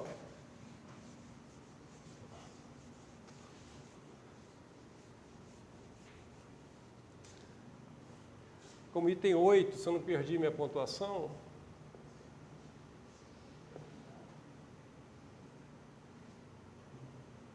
A lei que Faraday descobriu é o seguinte: a circulação do campo elétrico na fronteira de na borda de qualquer superfície, a superfície é uma curva, né? Então a circulação do campo elétrico nessa curva fechada, que é a borda de qualquer superfície, é menos a variação no tempo da integral do campo magnético nessa superfície. O Faraday descobriu essas coisas nessa linguagem matemática sofisticada por uma razão simples, que o Faraday não sabia matemática nenhuma. Eu já tive a oportunidade de contar para os meus alunos de Física 3 isso. O Faraday era de origem muito humilde, filho de operários, de companhia limitada, então ele começou a vida trabalhando, entregando jornais. Então conseguiu um emprego espetacular que era fazer encadernação de livros. Então, entre os livros que vinham sendo encadernados, havia livros de física, de química e enciclopédia britânica. Ele ia lendo aquilo, mas sem nenhum preparo matemático, sem frequentar escola nenhuma. Então, isso prosseguiu até o dia que, tendo despertado nele interesse em ciências, ele soube de uma série de conferências abertas ao público, conferências de divulgação científica, de popularização da ciência, que o Sir Humphrey Davy, que era o chefe do laboratório lá em Londres, estava dando essas conferências. Ele foi às conferências e fez cópias das conferências. Cópias muito caprichadas, bem feitas, que ele entregou depois ao conferencista. O conferencista gostou tanto que resolveu dar uma chance ao menino e o convidou para trabalhar no laboratório para limpar a vidraria, né? No laboratório de química tem muito vidro sujo, alguém tem que limpar. Então ele limpava esses vidros lá. Bom, o talento imenso que ele tinha para física experimental fez com que ele acabasse sendo o sucessor na chefia do laboratório e ter descoberto as leis mais importantes do eletromagnetismo. Talvez tenha sido o físico experimental mais talentoso de todos os tempos, o Faraday. Mas ele não sabia matemática, tá? Ele não sabia nada de Gibbs, Hotz, integrais de superfície. Ele trabalhava com conceitos intuitivos, como dessas linhas de campo. Tá? Pegava as linhas que são tangentes à corrente. Para ele, a corrente era aquelas linhas, não era nenhum vetor J, que ele não entendia o que era isso. Mesma coisa, quando tinha um campo magnético, ele pegava as linhas do campo magnético, quer dizer, que são tangentes ao campo magnético. Assim que ele imaginava que era um campo magnético, ele não sabia que era isso. Uma curva para ele não interessava. Interessava o quê? Um fio de cobre aqui no espaço, né? E ele contava quantas linhas atravessavam o interior do fio. Se esse número de linhas variava, ele entendia como sendo uma variação dessa integral, do fluxo. Hoje a gente demonstra isso, que usando as convenções de linha de campo, o fluxo é exatamente o número de linhas que atravessa a superfície. Então essa variação dava origem ao quê? A uma corrente elétrica aqui. A corrente elétrica vem do que a gente chama de força eletromotriz. É o que aparece com voltagem na bateria. A bateria de 6 volts tem força eletromotriz de 6 volts. Hoje nós sabemos que força eletromotriz é a integral de linha do campo elétrico. Mas ele apenas dizia, a força eletromotriz é proporcional à variação temporal do número de linhas de campo. Para quem não sabia matemática, era o único modo dele entender as coisas. Só que ele entendia muito bem e descobriu essas leis todas importantes. Então isso aqui não tem nada a ver com o que ele escreveu ou pensou, tá? Mas é equivalente em linguagem matemática ao que ele escreveu e pensou. Então isso é chamado lei de Faraday. Bom, dessa lei de Faraday, você aplica aqui novamente o teorema de Stokes, essa circulação do campo na borda da superfície vai dar igual à integral na superfície do rotacional do campo. Então você vai igualar o rotacional com a derivada do B, eu já tirei isso algumas vezes da lei de Stokes, esse tipo de fórmula, né? Então aqui não precisa fazer novamente. Você vai obter que o rotacional do campo elétrico é igual a menos, entra a derivada lá, derrom B, derrom T. Isso aqui é o seguinte, se os campos dependem do tempo, não são como esses aqui que dependem apenas da posição, se o campo magnético depende do tempo, a variação dele no tempo vai surgir um campo elétrico. Isso é revolucionário, porque os campos elétricos que nós conhecemos são os que surgem a partir do quê? De cargas. Cargas geram um campo elétrico. Aqui não tem carga nenhuma, tem um campo magnético variando com o tempo. Então o campo elétrico é gerado pelo campo magnético variável com o tempo. Então essa fórmula aqui, ó, que o rotacional do campo elétrico é zero, era só específica da eletrostática, que as coisas não mudam com o tempo. Se você tem um campo magnético presente, você tem que mudar essa fórmula para isso aqui, ó. A lei de Faraday é a extensão para o caso em que há movimento, em que há mudanças temporais, daquele ROT do campo elétrico igual a zero que a gente tinha na eletrostática. Pois bem, então esse campo elétrico aqui não é do tipo conservativo, tá? A circulação dele não é zero. A circulação desse campo elétrico é a variação temporal do fluxo do campo magnético. Pois bem, essas eram essas equações.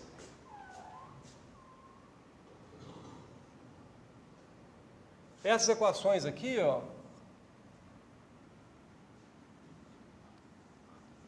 eu vou dar o título a elas de equações AM.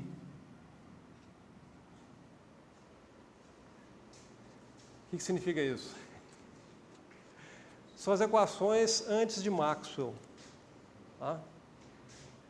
Antes do Maxwell, essas eram as equações que existiam do eletromagnetismo. Só que ninguém tinha pensado também em colocá-las juntas, eram conhecimentos desconexos. Ninguém sabia que essas equações eram fundamentais, que com elas a gente tirava tudo que precisava, e que elas juntas, uma combinando com a outra, a gente poderia dispensar as fórmulas originais. Então, a primeira coisa que o Maxwell enxergou é que nelas estava o conteúdo essencial. E a segunda coisa que ele observou é que nessas equações existe uma contradição com a lei mais sagrada do eletromagnetismo, que é a lei da conservação da carga. Você se lembra que a lei da conservação da carga diz o seguinte, que a carga que varia num ponto é devido à divergência de cargas daquele ponto. Tem uma corrente J saindo daquele ponto, então a carga diminui. Não pode carga sumir, sumiu porque saiu. Isso aqui é na forma diferencial, né? Tinha aquela forma integral que falava sobre uma região em vez de um ponto. Então essa lei aqui é muito sagrada, tá? A gente não pode abrir mão dessa lei que nunca, nenhuma observação nunca desafiou a validade da lei da conservação da carga. Pois bem, e o que o Max observou é que há uma contradição entre essas equações e essa aqui. Por quê? Porque se a corrente não for estacionária, ela entra em contradição com essa equação. O que significa corrente estacionária? Vocês lembram? Nem o ρ nem o J variam com o tempo. Então, se o ρ não varia com o tempo, o div de J é 0. Mas se a corrente não for estacionária, o div de J não precisa ser 0. Tá? Porque pode haver acúmulo de carga em algum ponto. Ora, eu vou agora apagar isso aqui.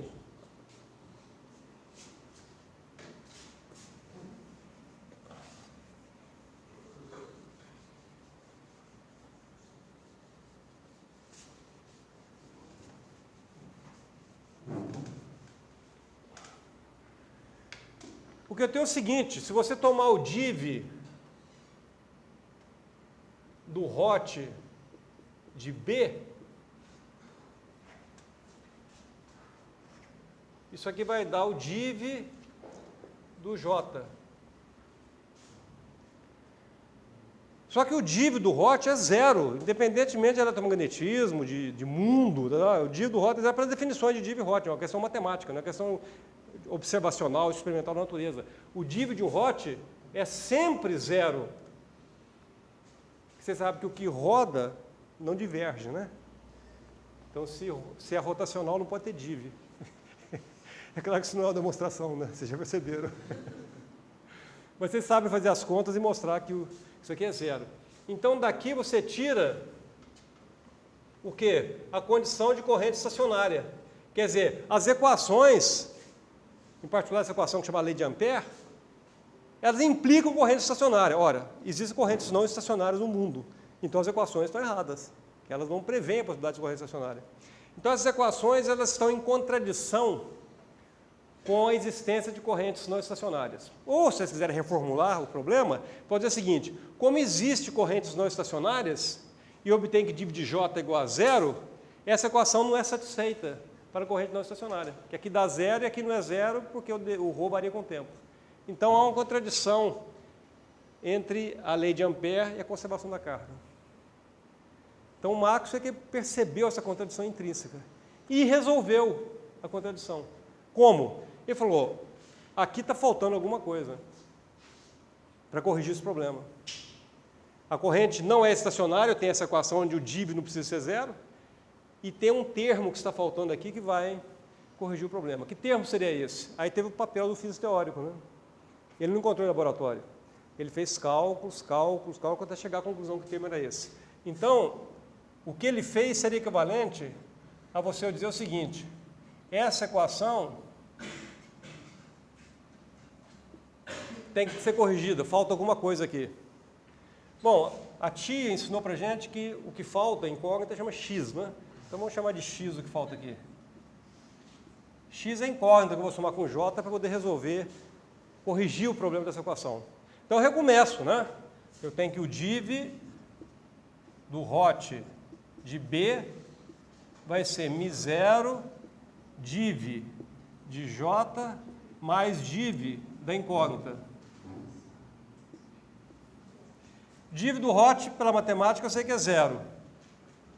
Então eu fico com o μ0 cancela, fica, o div do j é o quê? O div do j é menos d ρ d ρt. Mais div de x é igual a 0. Por causa desse 0 aqui. Bom, aqui eu tenho um div que eu tenho uma derivada temporal. Eu posso comparar derivada temporal com derivada temporal ou div com div. Tá? Esse div não tem de eu sumir, porque é o div do x eu não sei o que é. Mas a derivada temporal do ρ, eu posso transformar num div, usando essa primeira equação. Tá? Então vai ficar assim, o div da incógnita vai ser, passando esse cara para o outro lado, ele fica positivo, dρ ρ, dρ t, que é a derivada temporal do ρ. O ρ é ε0 div do campo elétrico.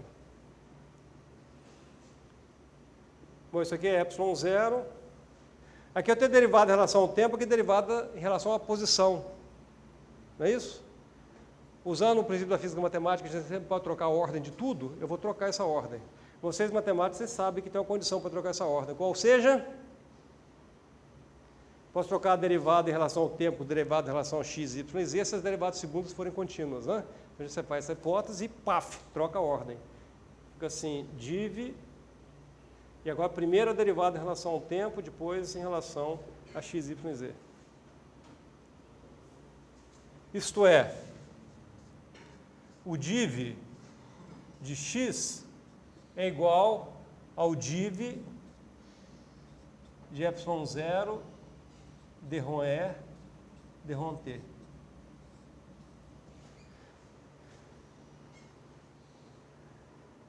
É claro que o div do x, dado por isso aqui, não pode determinar o x univocamente, eu teria que saber o hot do x. E eu não disponho, né, do hot do x. Então, o que eu posso dizer é o seguinte, e fazer o que o Maxwell fez. Eu vou supor que a solução do x é a mais simples possível. Que seria dizer que o x é isso aqui. Que o div do x é igual ao div da derivada temporal do campo elétrico. Então, não é que isso aqui possa implicar que o x é igual a ε0 dρ e dρ t. Eu não posso implicar isso, mas eu posso dizer o contrário, né? Se eu usar o x como sendo essa derivada do campo elétrico, a minha equação vai ficar satisfeita. Se essa solução, que é a mais simples possível, funciona ou não, o Marx falou, a realidade vai dizer, né? Eu vou corrigir as equações e ver como é que elas funcionam. E é assim que se faz em física. Então, a solução do Maxwell foi exatamente isso aqui. Então, essa equação, agora, ela vai ter μ0 vezes x, e o x é ε0 dρ e dρ t. Então, no fundo, o que o Maxwell fez foi acrescentar esse cara aqui, ó. Agora não vai ser surpresa, né? Se você achar o div de B, vai dar 0, do hot B dá 0, o div de J vai dar dρ ρ, dρ t, e o div do E dá o ρ, dá dρ ρ, dρ t, corta, simplifica e dá tudo certo. Então, deixou de haver contradição. Então, com essa solução, não há mais contradição com a conservação da carga elétrica, nem contradição nenhuma entre si. As equações parecem perfeitas do ponto de vista de consistência.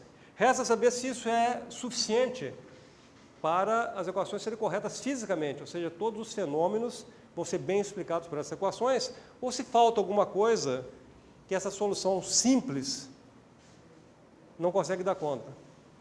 Bom, a resposta já sabem, né? As equações são perfeitas. Tá?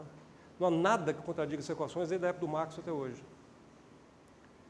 São chamadas 4 equações de Maxwell exatamente por causa dessa perfeição que elas têm, né? O Maxwell colocou só um termo, mas ele que entendeu que esse termo tornava todas as coisas corretas e suficientes para explicar qualquer fenômeno eletromagnético. Então, ele entendeu que essas 4 corrigidas eram as equações fundamentais dos fenômenos eletromagnéticos. Por isso que o nome é equações de Maxwell, né? O correto seria dizer que essa aqui em particular seria Coulomb, junto com isso aqui, no caso aqui, que o hot é 0. Isso aqui seria magnetostática, essa lei aqui veio de Gauss, tá? Essa aqui também veio de Gauss, a forma dela. Isso aqui é a lei de Ampère, sem o termo do Maxwell, isso aqui é a lei de Faraday. Mas o conjunto é chamado de as 4 equações de Maxwell. Essas 4 equações, elas explicam todos os fenômenos eletromagnéticos, seja na eletrostática. Na eletrostática, isso aqui dá 0, e você tem esse par de equações. Na magnetostática, estática significa que o E não varia com o tempo, você tem esse par de equações que dá todos os fenômenos da magnetostática. Quando as cargas mudam, o movimento das cargas muda, o campo magnético muda com o tempo, e aqui é um derrom, tá? O campo elétrico muda com o tempo, o magnético muda com o tempo, etc, etc, tal. Também as equações descrevem com perfeição os fenômenos. Todos fenômenos clássicos, né? Em escala macroscópica. Vocês sabem que, quando as velocidades se tornam muito altas, a mecânica de Newton não consegue mais explicar o que acontece. A mecânica de Newton tem que ser modificada colocando as correções que vêm da relatividade do Einstein. Quando as velocidades se tornam altas, as equações de Maxwell se incomodam à mínima. Elas já estão perfeitas do ponto de vista da relatividade de Einstein. Só que isso foi muito antes do Einstein surgir. Maxwell morreu muito antes do Einstein. Então, como é possível que as equações de Maxwell sejam perfeitas do ponto de vista da relatividade de Einstein, se foram feitas muito antes do Einstein nascer? Bom, a resposta é muito simples. Você tomar o artigo do Einstein, com o qual ele lança a teoria da relatividade dele, o artigo não começa falando sobre espaço, tempo, essas coisas como a gente imagina. O artigo começa falando sobre as equações de Maxwell, especificamente sobre essa equação aqui. Einstein falou que essa equação, para preservar todo o seu significado simétrico, exigia que a gente fizesse transformações de referenciais que não eram as que eram usadas até o tempo dele. Ele inventou essas novas transformações, que deu origem à relatividade nova de Einstein. Então, o que ele fez foi simplesmente tirar de dentro das equações de Maxwell algo que já estão contido nelas. Dentro das equações de Maxwell está contida a relatividade.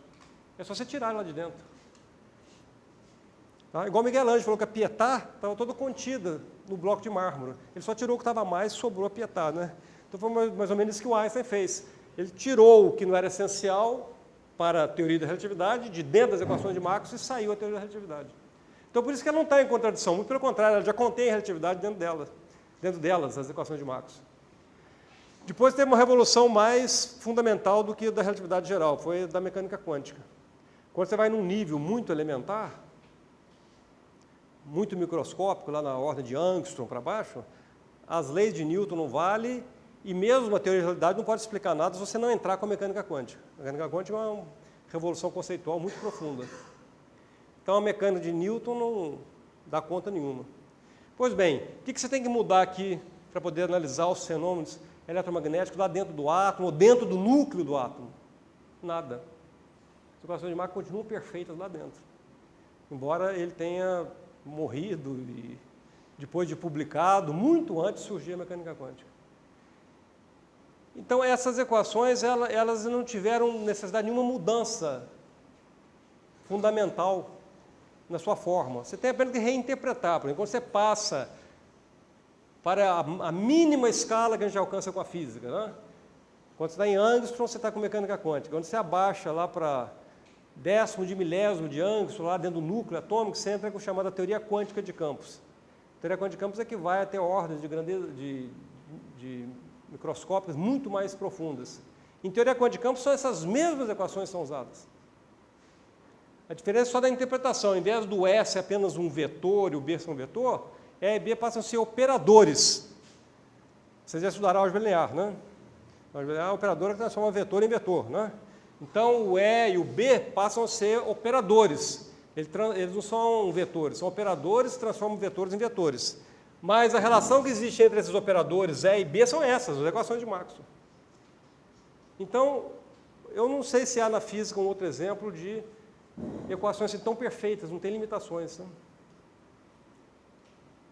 Toda a mecânica newtoniana, relatividade de Einstein, tudo mais, tem que fazer limitações. Fala, vale nesse regime, né? Velocidades baixas ou dimensões não microscópicas. Aqui você não tem que fazer restrição nenhuma. Isso aí vale sempre. Uma outra coisa, assim, revolucionária que veio com essas equações, por causa desse termo, bom, essa fórmula aqui nunca mudou, tá? A fórmula da força permanece sempre a mesma. Uma outra coisa revolucionária que veio é o seguinte.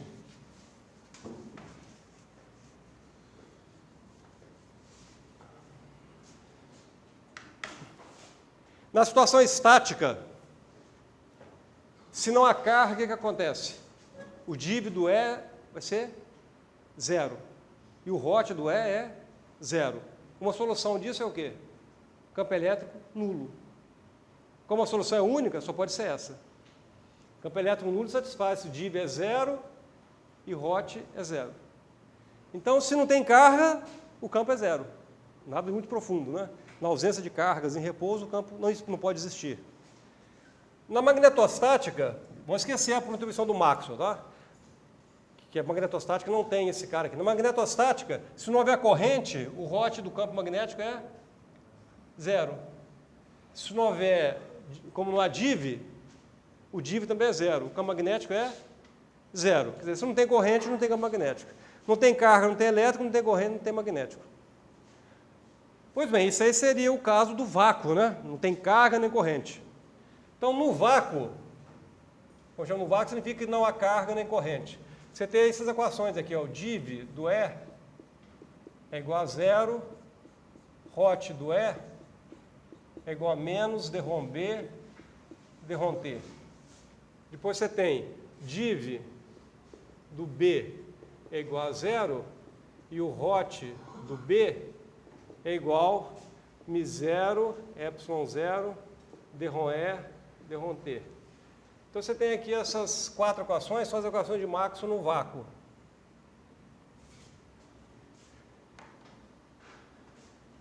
Então, os campos eletromagnéticos que existirem aí não são causados por cargas e correntes, porque não tem carga e corrente mais na jogada. Isso aí está no vácuo perfeito e total.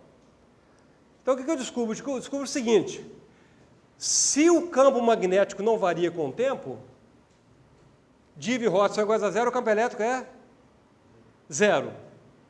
Então, o campo magnético não varia com o tempo, dá um campo elétrico nulo. Campo elétrico nulo, derivada dá zero. Então, o div e o Hot do B são nulos, o campo magnético também é zero. Então, o campo magnético que não variava com o tempo tem que ser o campo nulo. Então, nem campo elétrico, nem campo magnético, quando não há variação temporal. Então, no vácuo não há nada, se não houver cargas e correntes, e se os campos não mudarem com o tempo. Mas com campos que mudam com o tempo, eu não tenho div e Hots iguais a zero. Então há a possibilidade de ter soluções para campo eletromagnético do vácuo. Então serão campos que terão essa forma absolutamente singular, de não serem provenientes de cargas e correntes. Então, não tem nenhuma carga gerando o Rho, o campo elétrico. O que poderia gerar o campo elétrico? Uma variação temporal do campo magnético. É o que salva dele não ser zero. Você não tem nenhuma corrente aqui para gerar o campo magnético. Você tem uma variação temporal do campo elétrico. Então, se ambos variam com o tempo, a variação temporal do campo magnético pode dar origem a um campo elétrico, que por variar temporalmente dá origem a um campo magnético, que dá origem a um elétron, a um magnético, e um dá origem a outro. A variação temporal de um campo dá origem a outro e vice-versa. Então, eles vivem felizes para sempre juntos, sem ter origem nenhuma carga, nenhuma corrente. Então, foi isso que o Maxwell descobriu. Só que ao tentar descobrir que tipo de campo que é esse, o que ele fez foi um cálculo que provavelmente o professor Felipe fez, né, tirando daqui. Se você tomar, por exemplo, o Hot dessa equação,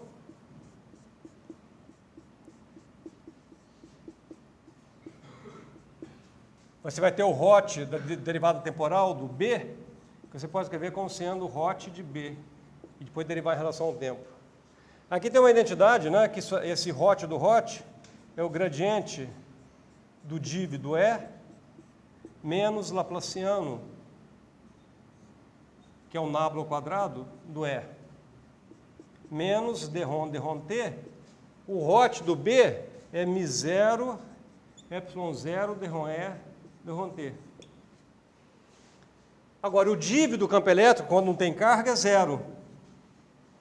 Esses dois sinais menos se cancelam e você obtém que o Laplaciano do campo elétrico é igual μ0 e ε0 são constantes.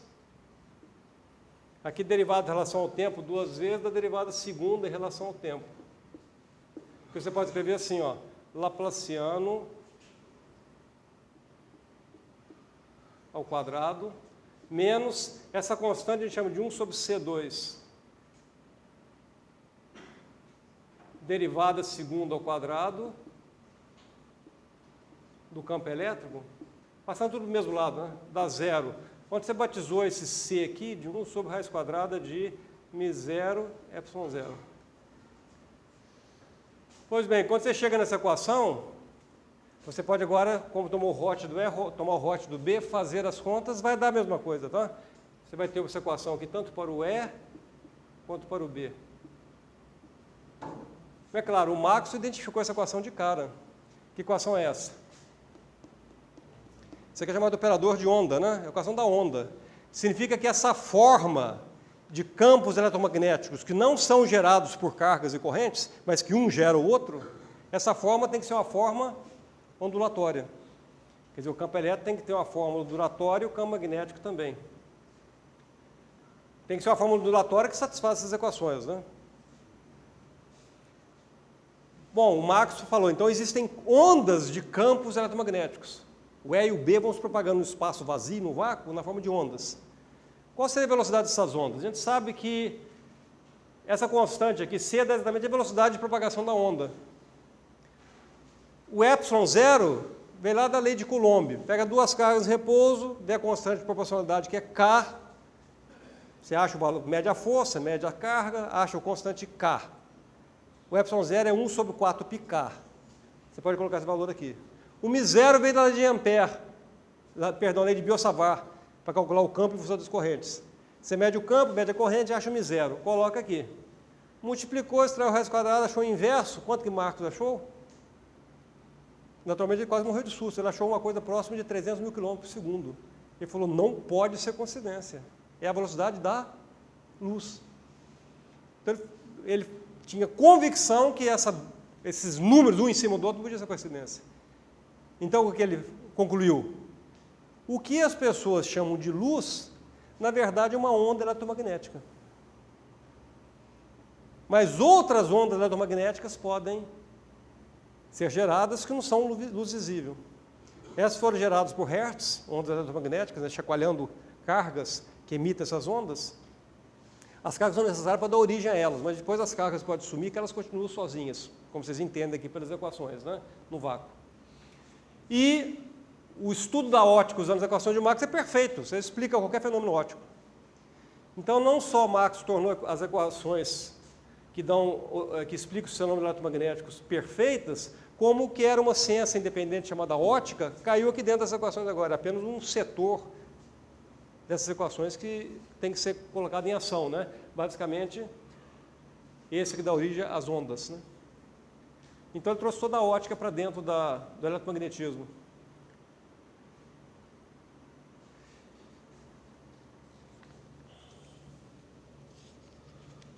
Pois bem, eu acho que é um bom momento para poder parar, porque isso aí já, o resto agora são métodos de cálculo, são refinamentos que você pode fazer, mas as equações não tem mais o que mudar. Para um físico, existe uma coisa que incomoda a gente para muito, tá? Que são essas constantes aqui, ó.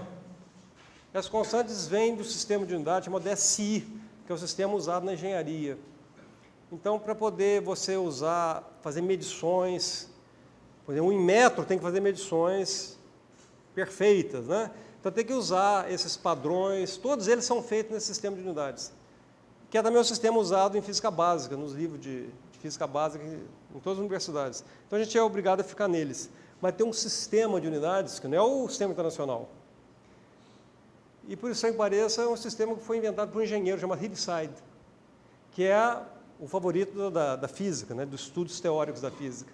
É o sistema Heaviside-Lorentz. O sistema Heaviside-Lorentz é um sistema lindíssimo. Provavelmente vocês vão chorar de emoção quando eu escrever essas mesmas equações, só mudando o sistema de unidades, tá? O conteúdo da equação é a mesma. Vai ficar assim, ó. Não tem mais ε0. Aqui, ó.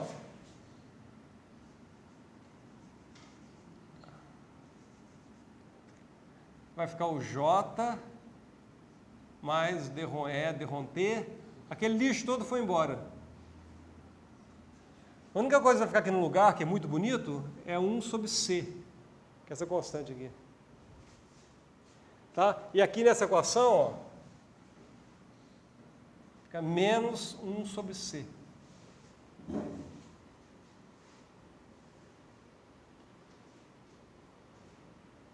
Tá? Bom, em compensação aqui, ó, vai ter que ficar V sobre C. Mas isso é uma maravilha, porque agora não tem aqueles epsilon zeros e os mi0 que são feios, né? Tem o c que é lindo, a velocidade da luz. É um mistério. Por que eles chamam a velocidade da luz de c? Deve ser de v, né? Há algumas hipóteses, não sei se vocês conhecem. Uma é que c seria a primeira letra da palavra latina celeritas, que significa rapidez, velocidade, né? A celeridade, a gente fala em português celeridade, né? Rapidez. Né? Outros não tem nada a ver com isso, que C vem de constante, porque é uma velocidade constante. Isso é um mistério ainda a ser resolvido, tá? Porque o pessoal chama de C. Mas é consagrado, a velocidade da luz é chamada de C. Então isso aqui é 300 mil km por segundo. Essas equações são lindas de morrer, tá vendo? Aqui a divergência do campo vem da carga, é exatamente a densidade de carga, não tem epsilon zero nenhum. Você tem que aqui, ó, você tem o hot do E. O hot do E, você deriva o campo elétrico em relação a x, y, z. Então, em relação a comprimentos. Aqui você deriva em relação ao tempo. Mas quando você multiplica o tempo por uma velocidade, dá o quê? Dá um comprimento. Então, aqui é a derivada em relação ao comprimento, aqui é a derivada em relação ao comprimento CT, que é um comprimento. Então, significa que tem comprimento embaixo e comprimento em cima, a unidade do E vai ser a unidade do B. E e B nesse sistema tem a mesma unidade. Então, tudo fica mais bonitinho nesse sistema, mas é de utilidade teórica, para investigações teóricas. Para investigações práticas, a gente usa o sistema SI. Então, isso aí seria apenas um pequeno refinamento no que diz respeito a unidades. Um outro refinamento que vocês podem ver é o seguinte, que pode fazer, é expressar essas equações, essas 4 equações, apenas como 2 equações. Tá? Você pode expressar essas 2 equações aqui, ó, nessa forma aqui. Você vai inventar um tensor antissimétrico. Esse tensor você pode ter estudado de álgebra linear. Né? Antissimétrico significa que as componentes dele trocam de sinal quando você troca o mi pelo ni. Esse tensor antissimétrico é definido em termos do E e do B. Quer dizer, as componentes desse tensor são o E e o B. Ele é antissimétrico, tá? E o mi e o ni varia de 0 a 3. 0 corresponde ao tempo, 1, 2, 3 dá x, y e z. Então, 0 a 3 dá 4 vezes 4, 16. Antissimétrico, a diagonal é 0, subtrai 4, 16 dá 12. Como o que está em cima é igual a menos que está embaixo, que é antissimétrico, f mini menos f mini, 12 dividido 2 dá 6. Essas 6 componentes não são iguais a 0, são x, y, z e bx, by, bz. Então aqui dentro você tem apenas o e e o b. E essas derivadas que dão div e dão hot, se transformam em derivadas em relação a x0, que é o tempo, na verdade é o c vezes o tempo. É o ct, que é o x0. Vão dar 0. Quer dizer, isso aqui é um modo abreviado de escrever essas 2 equações. Tá? E depois você tem também uma maneira de escrever essas 2, que aparece o ρ e o j. Tá? Você vai escrever na forma derivada em relação a x0, que é o tempo, x1, x2, x3, que é x, y, z, do f mini, vai dar o quê? Vai dar o j ni. J ni é o j0, é o ρ. E o j1, 2, 3 é esse vetor aqui. Tá bom? E aqui, para poder a coisa funcionar, falta um ingrediente essencial. Falta você colocar uma estrelinha aqui. Ó. O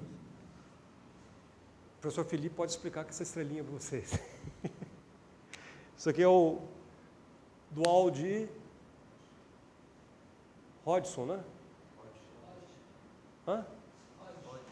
Dual de Hodge. Então você tem que fazer o dual de Hodge desse campo F mini para poder obter. Então isso aqui, ó,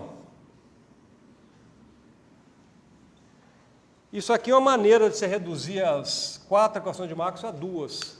É só usar esses conceitos matemáticos mais sofisticados, de tensor, de dual de Hodge, assim por diante. Isso é uma elaboração interessante, é muito bom, seria muito interessante vocês verem a matemática que permite escrever as equações de Maxwell dessa forma. Bom, acho que com essas equações eu poderia também tentar reduzir a só uma, mas eu acho que é bom deixar 2 e parar por aqui. Eu não sei se há tempo, vocês têm alguma coisa, eu estou disponível para fazer perguntas. Vocês... Agradeço a paciência de vocês aguentarem essas 2 horas ininterruptas de conversa.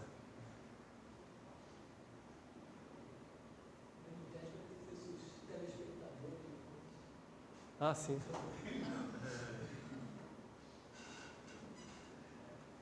Mas é isso, eu sugiro a vocês que, se tiverem a oportunidade de pegar o Tratado do Maxwell e ir lendo, certamente vocês vão encontrar um manancial de ideias matemáticas. Aqui já deu para vocês sentiram, né? Não tem jeito de fazer eletromagnetismo sem matemática e das boas, né? Vocês vão encontrar um manancial de ideias matemáticas que ainda estão por ser descobertas, com certeza. Bom, desculpa, eu passei o tempo um pouco.